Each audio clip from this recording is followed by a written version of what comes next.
আসসালামু আলাইকুম। আমি বেশ কয়েকদিন পরই আবার ভিডিওতে আসলাম। আমার ইউটিউব চ্যানেলে আসলাম তোমাদেরকে কিছু একটা আবার একটু বুঝিয়ে দেওয়ার জন্য। আগেরগুলো দেখেছো কি না? আগেরগুলো তোমরা দেখো, কিন্তু আমি ছাড়ছি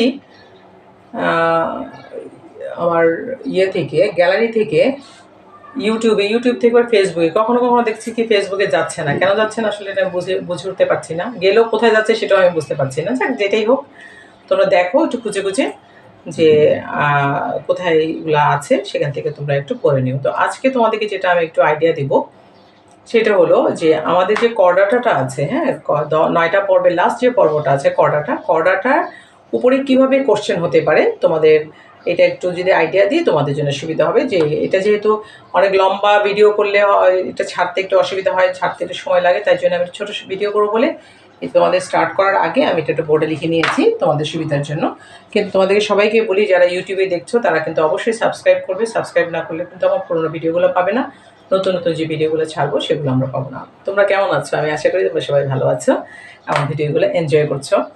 যেখানে আমি আবারও বলছি, যেখানে তোমরা বুঝতে পারবে না সেখানে অবশ্যই তোমরা কী করবে, আমাকে কমেন্ট বক্সে কমেন্ট করবে যে আপা আমরা এই জায়গায় বুঝতে পারছি না, বা এই জায়গায় একটু ক্লিয়ার করে করলে, আর একটু ইলাবোরেটলি বললে ভালো হয়। তবে ইলাবোরেটলি বলতে গেলে অনেক লম্বা ক্লাস হয়ে যায়। তো আমি আবার যে আমার অনলাইন মেয়েটিকে পড়াই, হ্যাঁ, অনলাইনে আমি পড়াই, সেই অনলাইনে সব বলতে পারি, কারণ আমার একটা আনলিমিটেড সময়, আমি 1 ঘন্টা করাই বা 1.5 ঘন্টা করাই।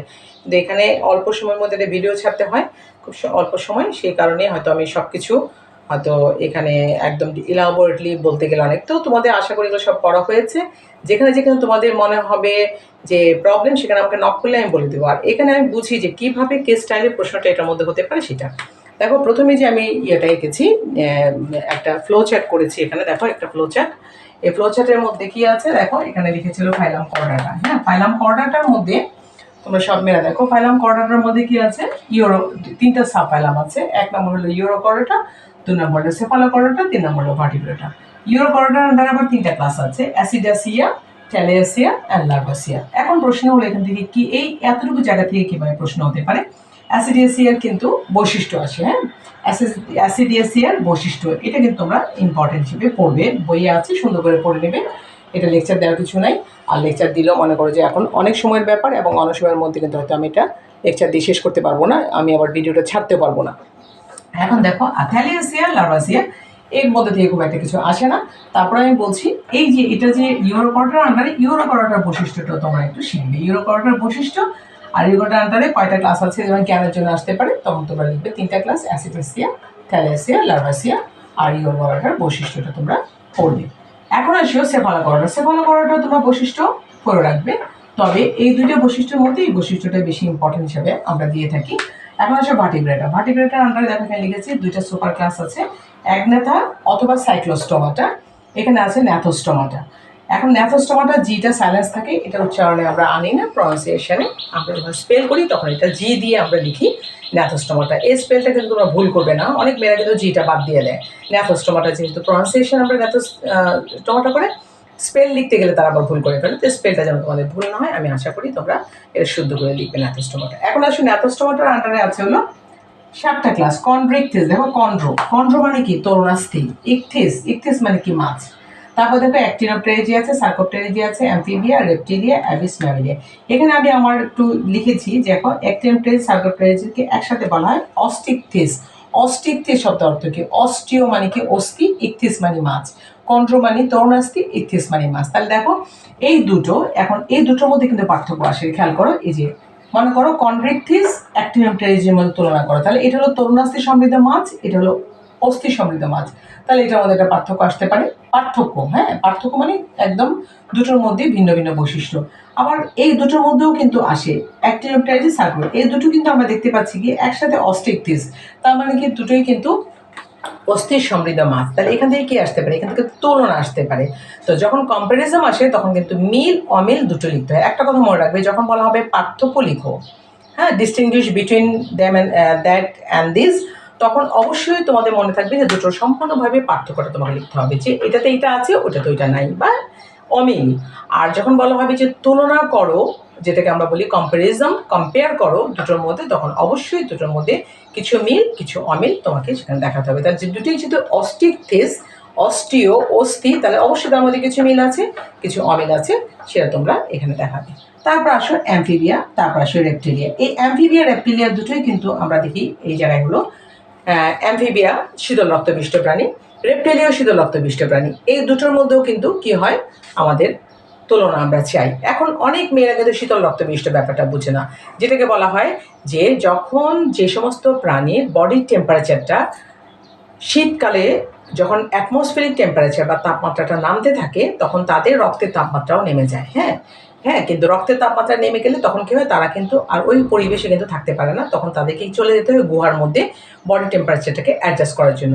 This is call the hibernation বা শীতনিদ্রা বলা হয়। তাহলে এই দুটোর মধ্যেও কিন্তু তুলনা আসতে পারে, যে অ্যামফিবিয়া রেপ্টিলিয়ার মধ্যে তুলনা করো। তারপর আসো দুটো, সেটাকে বলা হচ্ছে অ্যাভিস এবং ম্যামালিয়া, দুটি কিন্তু উষ্ণ রক্তপিষ্ট প্রাণী। এই দুটো উষ্ণ রক্তপিষ্ট প্রাণী, এই দুটো উষ্ণ রক্তপিষ্ট প্রাণীর মধ্যেও কিন্তু পার্থক্য তুলনা আসতে পারে। আবার ইন্ডিভিজুয়ালি এই 7টা যে আছে, যে ক্লাস আছে, ক্লাসের মধ্যে আমরা দেখতে পাই কি আসে, এই ক্লাসের মধ্যে আবার আলাদা করে বৈশিষ্ট্য আসে।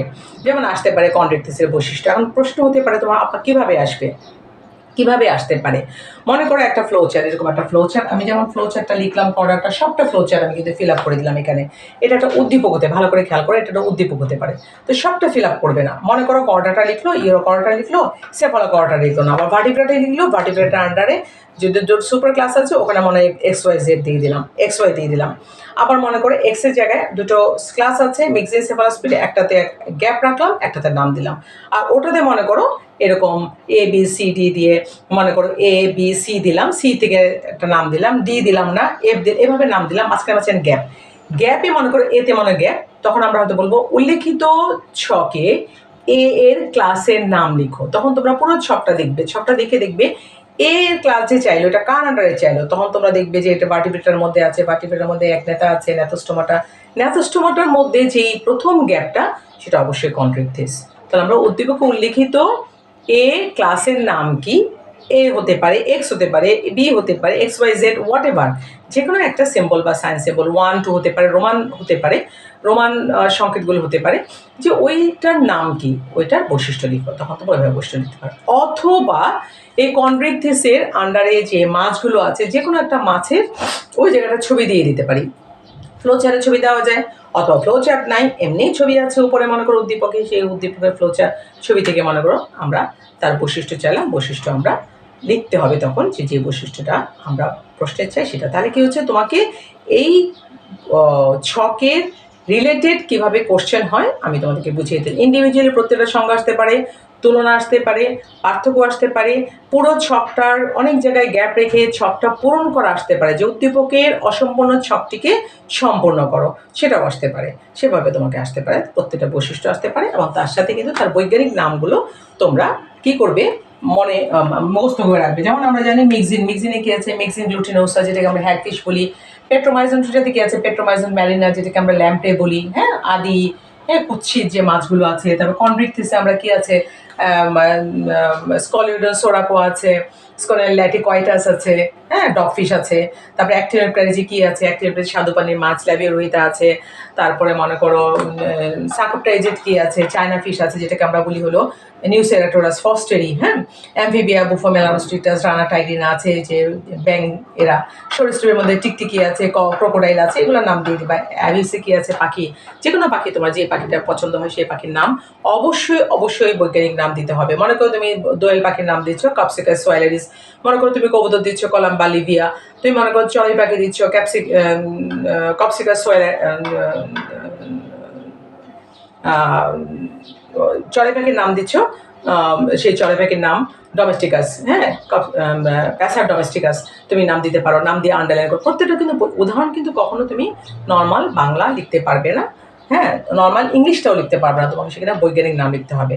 আর ম্যামালিয়ার মধ্যে মনে করো অনেক ম্যামালিয়া আছে, যেহেতু ম্যামালিয়া আমরা সর্বশ্রেষ্ঠ, আমাদের নাম দিয়ে দিতে পারো হোমোস্যাপিয়েন্সে, যে কোনো দিতে পারো তুমি প্যান্থারা টাইগ্রিস, প্যান্থারা লিও। হ্যাঁ, একটা পরিচিত খুব রেনাউন্ড হ্যাঁ, ম্যামালিয়ার নাম তুমি তোমার পছন্দ মতো তুমি সেখানে দিতে পারো, বৈজ্ঞানিক নাম অবশ্যই তোমাকে সেখানে লিখতে হবে।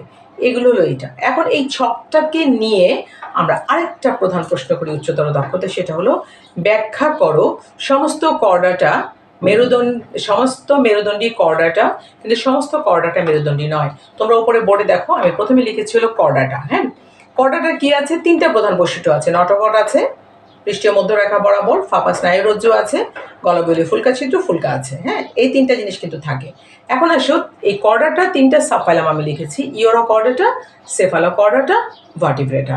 ইউরোকর্ডা, সেফালোকর্ডাটা দুটোকে একসাথে বলা হয় প্রোটোকর্ডাটা। কেন? এটা আদি কর্ডাটা, তাই জন্য এই আদি কর্ডাটার মধ্যে ওই যে কর্ডাটা তিনটা বৈশিষ্ট্য আছে, পৃষ্ঠ মধ্যরেখা বরাবর তার নটকট থাকবে, ফাঁপা স্নায়ুরজ্জু থাকবে তার উপরে, তারপরে গলবিলীয় ফুলকা ছিদ্র ফুলকা থাকবে।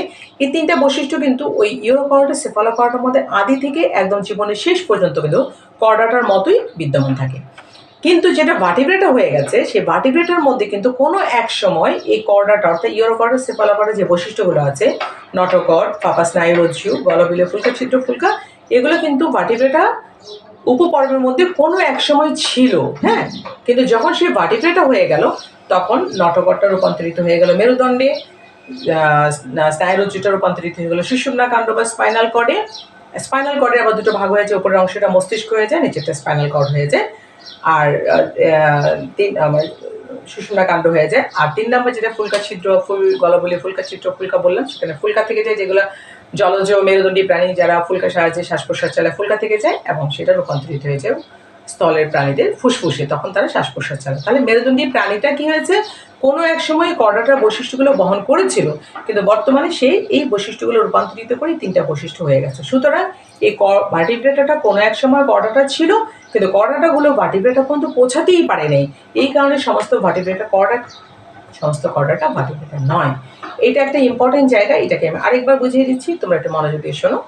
প্রথমে লিখবে কর্ডাটার তিনটি প্রধান বৈশিষ্ট্য। পৃষ্ঠ মধ্যরেখা বরাবর রডের মতো নটকট বিদ্যমান, তার উপরে ফাঁপা স্নায়ুরজ্জু বিদ্যমান, গলবিলীয় ফুলকা ছিদ্র ফুলকা বিদ্যমান। তারপর লিখবে এটার আড্ডায় তিনটা উপপর্ব আছে, ইউরোকর্ডা, সেফালোকর্ডা, ভার্টিব্রেটা। ইউরোকর্ডা, সেফালোকর্ডাটাকে একসাথে প্রোটোকর্ডাটা বলা হয়। প্রোটো মানে আদি কর্ডাটা, যেহেতু তারা আদি কর্ডাটা, তাই জন্য উদ্দীপকে উল্লেখিত কর্ডাটার তিনটা বৈশিষ্ট্যই এখানে আছে। কিন্তু ভার্টিব্রেটাটা যেহেতু ভার্টিব্রেটা হয়ে গেছে, কোনো এক সময় তিনটা বৈশিষ্ট্য তার মধ্যে ছিল, বর্তমানে তিনটা বৈশিষ্ট্য পরিবর্তিত হয়ে মেরুদণ্ড, সুষুম্না কাণ্ড, ফুলকা এবং ফুসফুসে রূপান্তরিত হয়ে গেছে। তাই জন্যই বলা হয় এই মেরুদণ্ডী বা ভার্টিব্রেটা কোনো এক সময় কর্ডাটা ছিল, কিন্তু কর্ডাটাগুলো ভার্টিব্রেটার মধ্যে পৌঁছাতে পারে নাই বলেই সমস্ত মেরুদণ্ডী প্রাণী কর্ডাটা, সমস্ত কর্ডাটা মেরুদণ্ডী নয়। আশা করি আজকে এই ছকটা তোমরা ভালো করে বুঝতে পেরেছো, এবং এখান থেকে যে কোনো প্রশ্ন আসলেই তোমরা সুন্দর করে প্রশ্ন উত্তর দিতে পারবে। সবাই আবার বলছি, সাবস্ক্রাইব করবে, যারা ইউটিউবে দেখবে অবশ্যই সাবস্ক্রাইব করবে এবং শেয়ার করে দিবে লেকচারগুলো, যেন বাচ্চাদের কাছে সব বাচ্চাদের কাছে পৌঁছে যায়, বাচ্চাদের যেন কিছুটা হলেও করে। আমার উদ্দেশ্য একটাই, যে সবাই যেন কিছুটা হলেও উপকৃত হয়। সামনে পরীক্ষা, এবং যারা ফার্স্ট ইয়ারে মেয়েরা আছো তাদেরও কিন্তু ভবিষ্যতে এটা লাগবে, তারাও সুন্দর করে এটা নেবে। সবাই ভালো থাকো, সুন্দর থাকো, সুস্থ থাকো। পরীক্ষার আগে সবার থেকে আসল কথা হলো সুস্থ থাকাটা। সিজন চেঞ্জের সময় এখন একটু সুস্থ থাকতে হবে। ঠিক আছে বাবারা, সবাই ভালো থাকো। আল্লাহ হাফিজ।